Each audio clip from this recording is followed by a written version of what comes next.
coast to coast, it's your hosts, the Lombardi Leap and Mersey FB. This is Beyond the Frozen Tundra.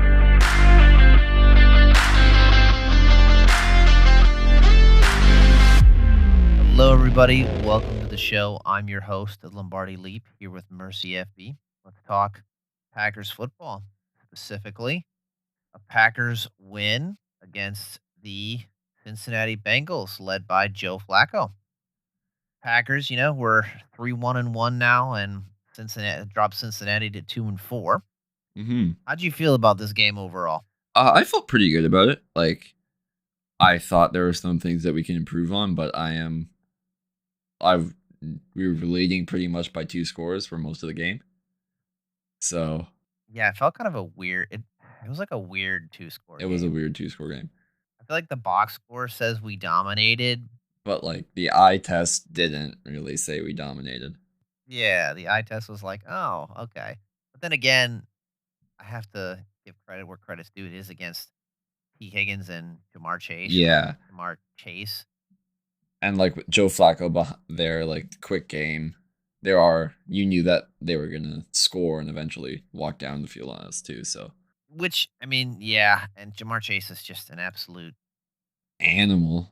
Kind of felt like another game too, where the first half, the defense really dominated. Mm-hmm. And the offense kind of struggled. I mean, you had that weird interception on that weird Jordan Love interception. He was trying to force it to Romeo Doubs. I don't really place the sole blame on Jordan Love for his interception in the first quarter, on the first drive, literally.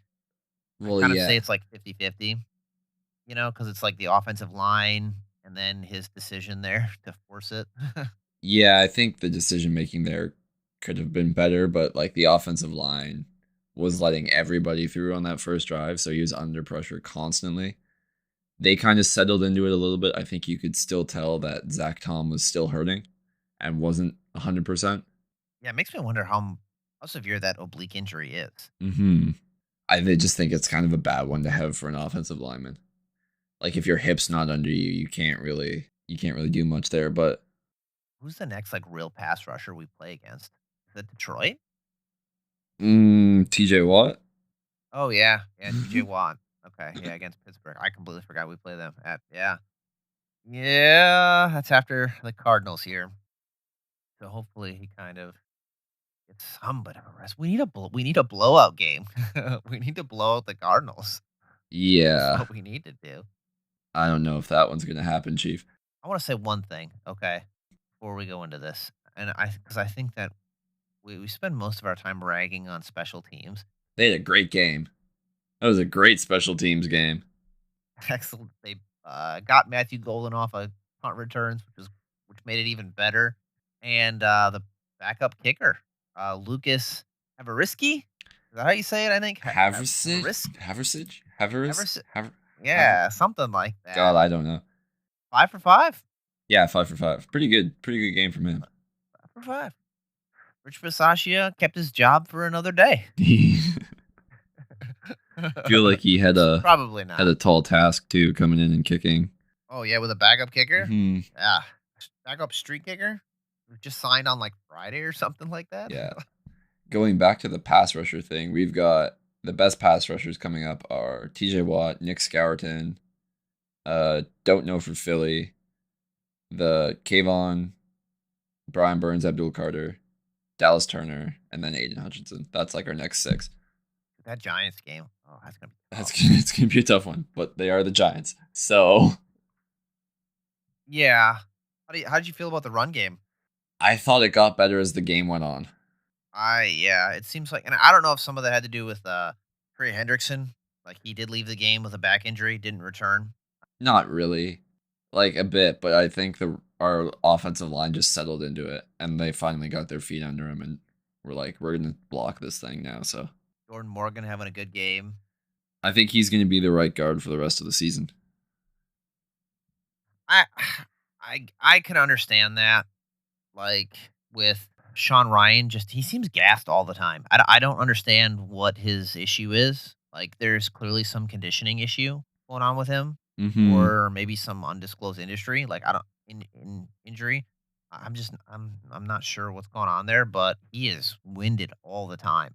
Yeah. And like Rasheed Walker isn't having a great year at left tackle at all. By the way, No, people are getting past him quite quickly. like that athletic limitations has been very very evident for Rasheed Walker here. So obviously, like that was the first half. What was it like 10-0? Yeah, because there was the 67-yard field goal that was stopped on timeout, and then he missed his second attempt at it. That was our best special teams play in like 5 years. That was Yeah. on a Matt LaFleur timeout. Mm-hmm. Crazy. 10-0 though. I mean, defense held another team scoreless in the first quarter again. That is big for when we finally can put together an offense in the first quarter A complete game. I mean, 10-0 in the first quarter or first is half. We were that 10-0 in the starts first half, but first half. Yeah. mhm. Yes. Yeah. 10-0. Yeah. Yeah. I mean, if the Packers can like go up 2, 3 scores in the first half and we're still holding teams to 0 points, like good luck. Yeah. I'm not saying it's gonna happen. Hmm. I mean, second half, what do you think changed for the defense in the second half? What did you see that kind of took place? I think they started to get more success running the ball in the second half, and then yeah, no, definitely Chase Brown was better running in the second half than he was in the first half. And then they were because of that they were able to open up a bit more. They well, probably not. They probably figured out or realized it's like, hey, we have Jamar Chase on Keyshawn Nixon. Let's just throw him the ball every time. He'll probably catch it. And that started happening. So Yeah, I felt like it was more of the we can pick on Keyshawn Nixon because Chase Brown only had 9 carries for 42 yards. yeah. But I do remember him springing a couple, especially towards when they were pinned towards their own end zone. He was able to get them more room to work, so Flacco wasn't worried about like a safety. I mean, still holding. I mean, we have the best run defense in the NFL, That's true. which is absolutely yeah. Which I mean, it's crazy to say that given years and years of running back abuse that we've suffered from. Mm-hmm. It feels nice though to have a good run defense. It feels, and that was without Devontae Wyatt too. We're still having a good run defense, so that was props to Warren Brinson. On that defensive line coming in. I do agree. We were talking about this before the show. Like you're saying, they need give him a little bit more of a runway, and Definitely. I'm inclined to agree with you. I think that he should not like start, but he should definitely get a dramatic increase in snaps because he has started to put together kind of like a pass rush plan, counter moves, and then he was always a stout run defender as well. I do think that the Wyatt absence is a big one because Halfley's defensive system doesn't function as well if they're missing interior pressure. Yeah, they got to find they got to find some way to get that because Because I think, one of the players that you and I rag on is Colby Wooden mhm, because he's not doing it. no, he's not He's doing it. it's not good enough. He'll hold the point of attack, but he won't give you much past that. I think Halfley's system would like for the interior defender to force the quarterback off of his spot onto either of the edge into either of the edge rushers. I think that's kind of what his plan is, ideally. Yeah. You think that's why we're not getting as many sacks as you'd like to see? They're getting rid of the ball really quickly. That was kind of my inclination of it too. And Parsons is being held every other play too, so that's not helping. Literally. That is not a joke. He is literally being held every other play. I think he should just start like falling on those plays to draw the holding penalty. I mean, one time he did. And yeah, like And they Mims like still tackled him. And then with the defense, like they realized we had a corner weakness or they had a favorable matchup against our cornerbacks and they started picking on us. That's how they had more success. I mean, and it is tough when Mhm. you have we rag on Keyshawn Nixon a lot, and I think it is justified given the persona he puts out there. Yeah. But If he's gonna like talk to the media like he's a corner one, please put the stat lines up that you're a corner one. yeah, you gotta get something up against wide receiver ones. Yeah. Something. Not just a bunch of pass defended, bunch of Passes defended. passes defended. Yeah, passes defended against a bunch of wide receiver 3 and 4s. Hmm. Like that's not going to earn nobody's respect. And I think there's an indication there that quarterbacks don't respect him because they continue to target him. Oh, exactly. And I think too, people have kind of wondered why we haven't had turnovers, and it's because no one's throwing deep on McKinney like they were last year, and they're just getting the ball out too quickly for our edge rushers to really be super effective. Yeah, yeah, that ball is coming. I'd be interested. I have to look that up and see. Time to throw I'd be interested to against our see. defense. Yeah, how many? Yeah, Yeah, because it is not a lot. it Like is they are quick. getting rid of the ball very, very quick, and so it kind of feels like at times it's death by 1,000 paper cuts, just Hmm. because our corners aren't athletic enough to come back to the ball. Yeah, we have one who can like kind of do it, but not really. Yeah, yeah. I mean, Hobbs is still coming back from a knee injury. I don't know the extent of it. It was obviously extensive enough to where he had to get surgery. Hmm. You know, so there is there's going to be some recovery there. Missing like what is it like a month and a game or two of He uh regular football. No, he was out the Lions game and he was intermittent in the Commanders game. Intermittent the Commanders Yeah. game. Yeah, he was definitely in a snap count. Hmm. So I mean, he's still. I mean, you're talking about missing a month and a half of football practice. You know, like because he was held out for the rest of training camp. Yeah, which was good because he would have killed one of our receivers in training camp. But True. True. Yeah, and then Harrington Valentine, he's never a ball hawk guy. He's a pure cover guy. Made an excellent tackle. yeah, he had a chance at a pick, but he knocked the ball down instead of picking it. Yeah. And that's who he is. He's not gonna get you the interceptions, but you're really not gonna throw it that way his way because he's gonna blanket you. And then if you do, on the off chance you do throw it his way, he will defend the pass. But I'm not really relying on Valentine for an interception. Hmm. He does that. You ever watch like the Packers social media posts with him in there? Oh, they're hilarious. Dude, they're my favorite thing. They're my favorite thing in the world. It cracks me up. It's nice to have like that personality still there Hmm. in Green Bay. One of a kind. Yeah. I know I mean we were talking about the sacks, and I think that's kind of a big thing. We're talking about time to throw. I mean Lucas Van Ness was going off until he got hurt on that sack. Hurt his foot on that sack, Fortunately. apparently. Yeah, gave it all for the team there. Mhm. Which, So like, sounds like a big loss, but Brenton Cox is coming back.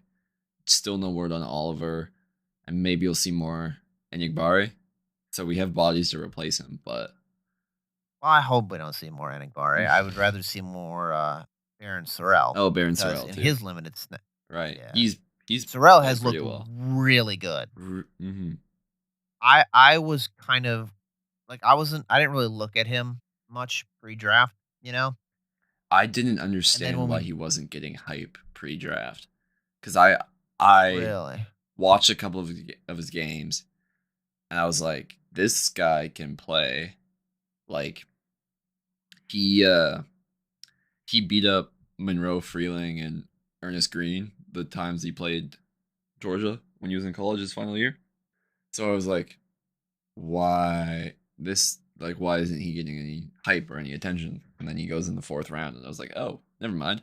But I was just shocked. Like after we drafted him, because that was a whole cool thing how he was just visiting Green Bay for the draft, yeah, which means he knew He he didn't knew. even expect to get drafted right. that day, which is crazy to me That he too. was still And there. that tells you where, yeah, that tells you where the rest of the league was on him. Mhm. And then you go back and watch his tape after it, and I'm like, why? Why were you there in the fourth? Like, thank you, glad you were, but like, this is crazy that you were there in the fourth. And so with LVN going down, I do think that they're more geared to give the reins over to Baron Sorrell here moving forward than they are JJ Nibari. Because I mean, teams have called about JJ, and he is in the last year of his contract. That's a good point to bring up.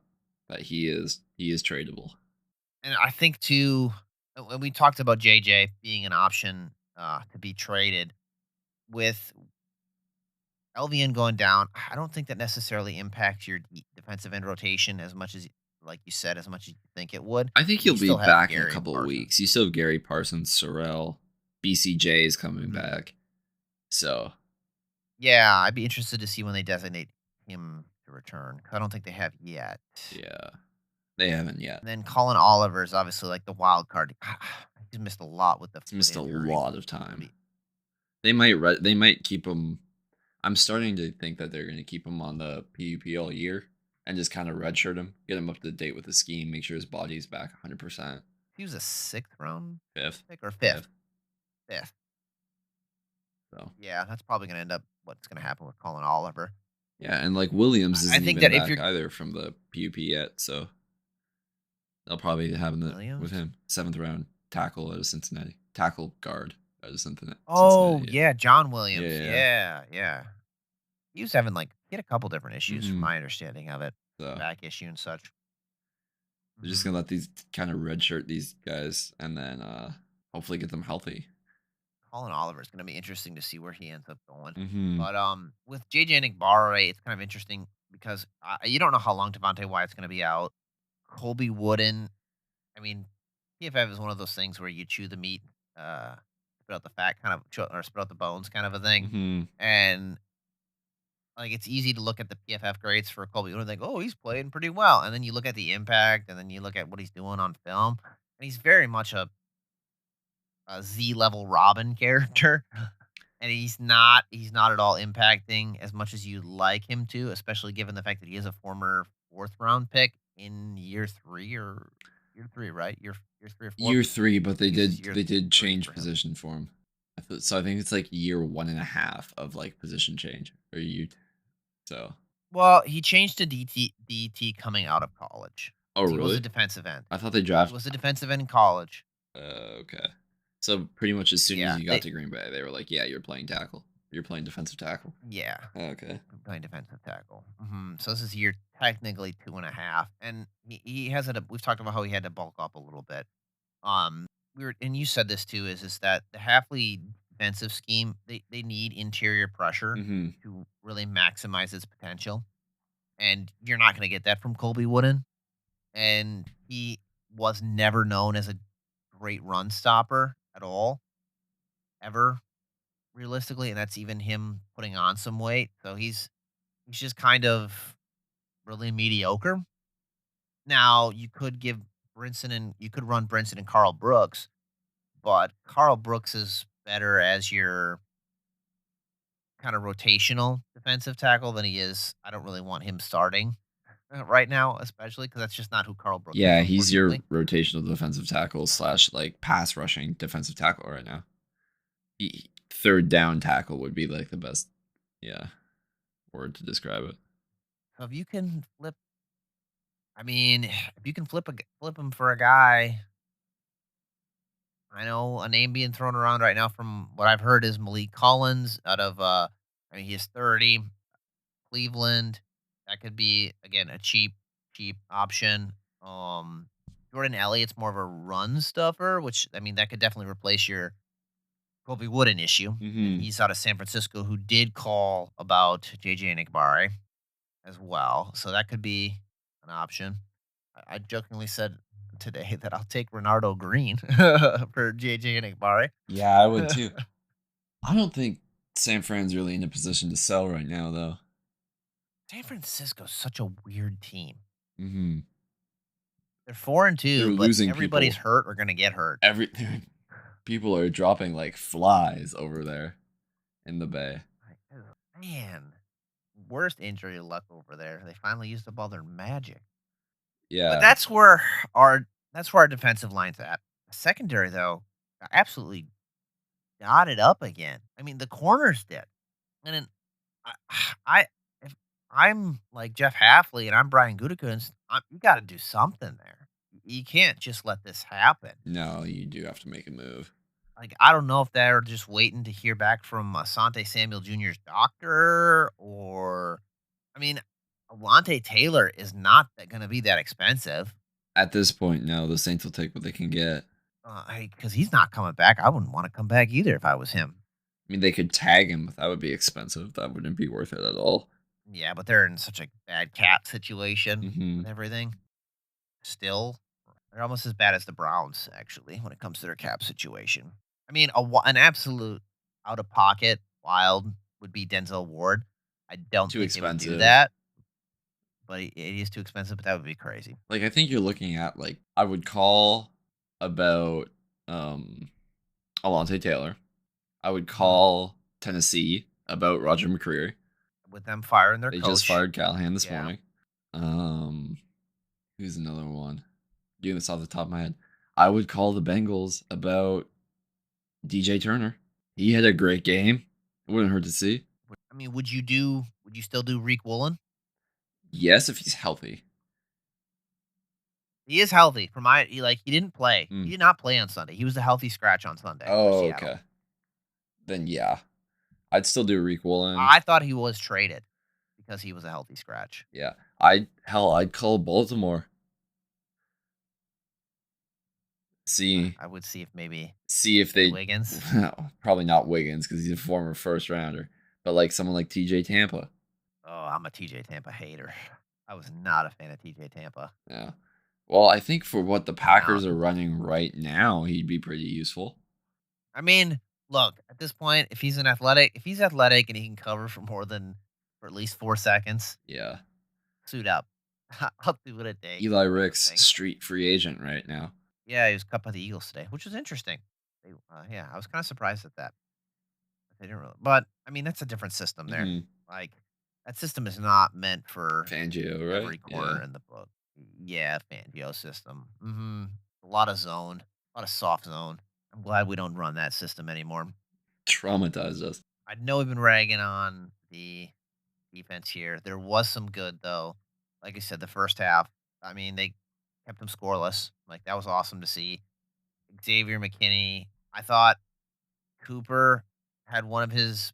He bounced back from the Cowboys game, that's for sure. Yeah, yeah, he had a much better game. I mean, he Still in was coverage, very he gave up a lot, but like as coverage and linebacker, it's kind of like you take what you can get. Or you could say the word gave up a lot in coverage, and it could apply to just about anybody in the that's true. secondary yesterday. I mean, Quay and Cooper, though, I mean, they tackled well. I think that was kind of the biggest thing. Hmm. And like the safeties, obviously, like Evan Williams, Xavier McKinney are awesome overall. The defensive end room, I mean, obviously they couldn't get home as much as you'd like, but they still did get one sack. And I mean, Micah Parsons is literally getting held every play. I want to flip back over to the offense. They did struggle a bit. The first, and then they I mean, we were rolling on the first drive, but then threw the pick. through the pick, and that was more Jordan Love rolling and everybody else not rolling with him quite yet, specifically on the Yeah, offensive line. they got a lot of pressure. Hmm. Offense couldn't really figure it out. They got a handle on it, started putting up things. Or once they kind of figured out Cincinnati's defense, they started really rolling. Matthew Golden got involved. Over 100 all-purpose yards for him. Still no touchdown, but over 100 all-purpose yards. Um, I saw Matt LaFleur said in his press conference today that the Cincinnati Bengals ran a lot more too high safety than what they were expecting. So it took them a while to kind of figure out that, hey, they were going to stick to that and to make the adjustment. Which that's on the offensive coordinator, who I don't like. Yeah, like when they kind of like spring something like that on you, like break away from a tendency like that they've shown all year and then are sticking to it, it's kind of like, okay, let me think of what would kind of work type thing. So that's not the biggest deal. Yeah, I mean, and they did adapt, and like Golden absolutely knew where to go and what to do. I'm kind of hoping that this is kind of uncapping things a bit here for him. Uh Hmm. Obviously, like the star of the show was Josh Jacobs. This was like Josh. I don't know if you saw that quote by Josh Jacobs, but it was Threw up yeah, his before, flu during, and game. after the game. Yeah, before, during, and after the game. That dude probably had to have an IV bag and a half. Josh Jacobs was my pick though to have a good game. He didn't have over 100 yards rushing, but he did have over 100 yards. So I'll take, and Yeah. he had 2 touchdowns. I'll take. He had 93 or something like that rushing, and then Yeah. 50 something catching, so it was pretty good. Tucker Kraft, I saw a tweet that says he's when targeting him, you have almost a perfect passer rating. Yes. So why isn't he getting the ball more, dude? Like, I just force feed him the ball sometimes. Here's a little couple fun facts about Tucker Craft going on right now. He's 157 yards after catch. Okay, Mm-hmm. 157 yards after catch. So when he gets the ball, he's getting to where he's going. Did you see for his touchdown this past game? He jumped from the Yes. 4-yard line. Yes. Is Psycho. Yeah. He is actually too another crazy thing. He separates. His separation grade is 2.25. To put this into perspective, okay, Matthew Golden, who is the best separator that we have on our team, 2.43. Okay, yeah. He's got to be a top 5 tight end in the league for sure. Yes. Yeah. And I don't know why he only had 2 targets last game. Mm-hmm. I don't understand that. Like if you want he's clearly a chain mover, 100%. He has an 85% catch rate, so he's catching everything that's thrown at him. That isn't a joke. It is literally he has a he has the best catch rate on the team right now. Has 3 touchdowns in 5 games. I mean, I mean, is it crazy to say he's a top 3 tight end? Like right now? In the current NFL, no. Like I don't think so. I mean, I definitely think Tucker Kraft Because he's an excellent blocker. Like he's an all around tight end. as they used to say about Aaron Rodgers, Tucker Kraft is a bad man. He's a bad man. He's Also, a like bad psychotic, man. but Yes. every tight end used to be a little psycho. Because I know Matt LaFleur said they'll never feature anybody. Like it won't be like no one will be the guy. But There's 2 guys right now that should be the guy. let's have some focal points. Like no one has to be the guy, but some people could be featured, and those Yeah. people should be Tucker Kraft, Matthew Golden, C Dub when he's back, and Josh Jacobs. Run the offense through those 4. Everything will work. People think that I think Romeo Dubs is bad. I don't think Romeo Dubs is bad. I think Romeo Dubs is appropriate as wide receiver 3. Mm-hmm. The offense looked noticeably different and better when Josh Jacobs and when Matthew Golden were the features versus when Romeo Dobbs was the feature. There's just a night and day difference. And you can finally see what Matthew Golden was good at. Like they finally got him doing what he was good at: getting open over the middle of the field, yards after catch, acceleration. Yeah. Oh yeah, absolutely, 100%. And that like amazing over the shoulder throw that Jordan just was like, all right, I'm gonna put this one in a bucket and then go get it. Yeah, and trusting his wide receiver because that's one of the things that Matthew Golden was so good at, like at Texas, was being Contested the catches, quarterback. yeah. Yeah. In addition to, and that's what you want in a prime wide receiver, in a top wide receiver, a wide receiver who's really elite at other things and is good at contested catches. Not just his focus is he's really good at contested catches. I don't want my wide receiver 1 or my focus wide receiver or my quarterback's best friend at wide receiver to be the guy who's good because he makes contested catches. That's not what I want because it's going to lead to interceptions. Mm-hmm. You have a top 5 running back in the league with Josh Jacobs. You can attack the middle of the field with Tucker Kraft and Matthew Golden. And then you take the top off the defense with Christian Watson. Like I just don't see why it's so difficult for them to implement this. I think And some of it then too you could have like is Tucker be like the safety blanket too for the quarterback. I mean, Christian Yeah. Watson's been hurt and is coming back, but like when he is healthy, this offense is just gonna finally explode, or we're gonna have some questions about Matt LaFleur. who goes where. And I hate to be that guy. No, I Like, I love agree. Matt, and I hate to be that guy, but I think Matt LaFleur is one of the top like 7 coaches in the NFL, and there's just got to be someone. If we see these things with the offense, why can't he? Or this is the refusal to change. I mean, Ryan Gutekunst changed. He gave up. People will say he changed. I should say Yeah, he gave up he two gave up firsts draft for picks for a Micah. player. Yeah, for Micah Parsons. So it's one of those things where if you're watching the tape and you see Matthew Golden wide open all the time, Tucker Kraft being a monster he is, I think it's time to run it through Tucker Kraft, Matthew Golden, Josh Jacobs, and let those other guys complement like they should. They should complement the feature guys. And if they can't accept that, I got news for you. You can go try and make your name elsewhere. Exactly. I mean, with Reed coming back in November, Christian Watson coming back He's probably coming back next this week. year. Oh my god. Yeah, Reed comes back in November. Mhm. I wouldn't I wouldn't put him. I wouldn't bring him back unless it's like desperate need. I mean, keeps Matthew Golden out of the slot, and like Wicks That's becomes the true. backup. I mean, Wicks went down this game, so we don't know what's yeah, up with that. I But haven't heard anything on there, I heard ankle, which would and be a then reoccurring thing. yeah, it Yeah, would be a re-aggravation from a previous injury. I mean, So obviously, there's a lot of pick your. What are your two positives? Your two negatives. That's how we'll kind of wrap this up. 2 positives will be second half passing offense, or just sorry, specifically Matthew Golden and Jordan Love's connection.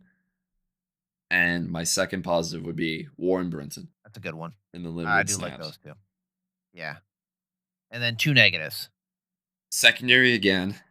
Okay, corner group, sorry. A little bit of nuance.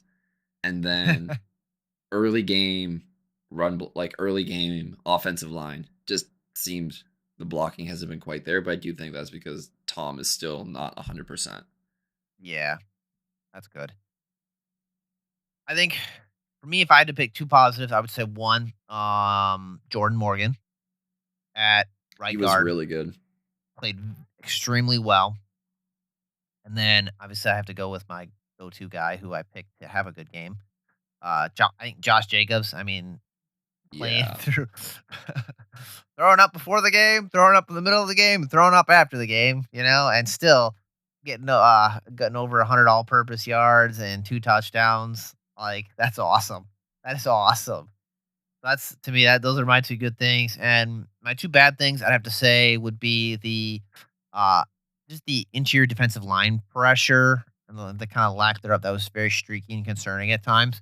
And then, I mean, we're probably gonna sound like a broken record again, but you gotta do something about the secondary. Like you can't just I don't be think it's like a broken record so much as knowing where our weaknesses are and yeah. kind of questioning why we haven't fixed them.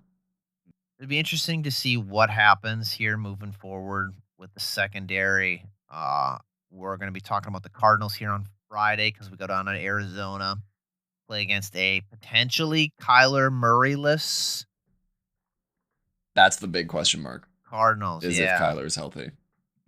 and I'm not overly worried about mobile Marvin went quarterbacks. down too, right? Marvin did go down. Yeah, and they have like no Yeah. running backs. You know, like both their running Um, backs are on injured reserve. I'm pretty sure.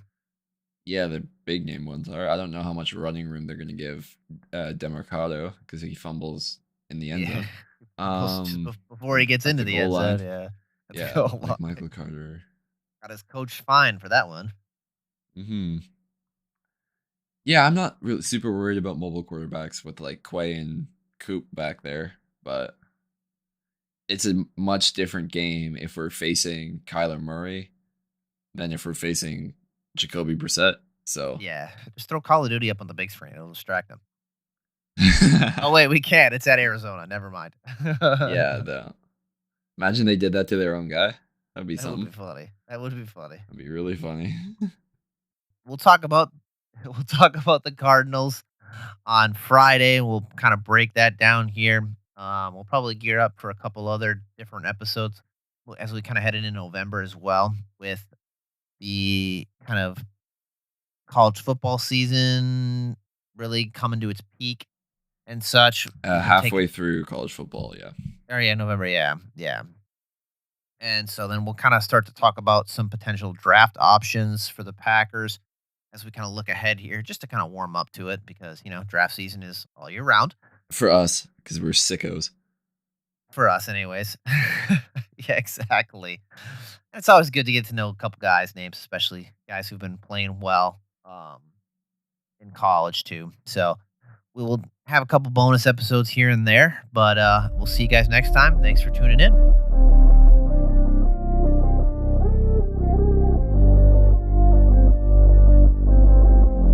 To Packers fans coast to coast, thanks for going beyond the frozen tundra. We appreciate you tuning in. And as always, go Pack Go!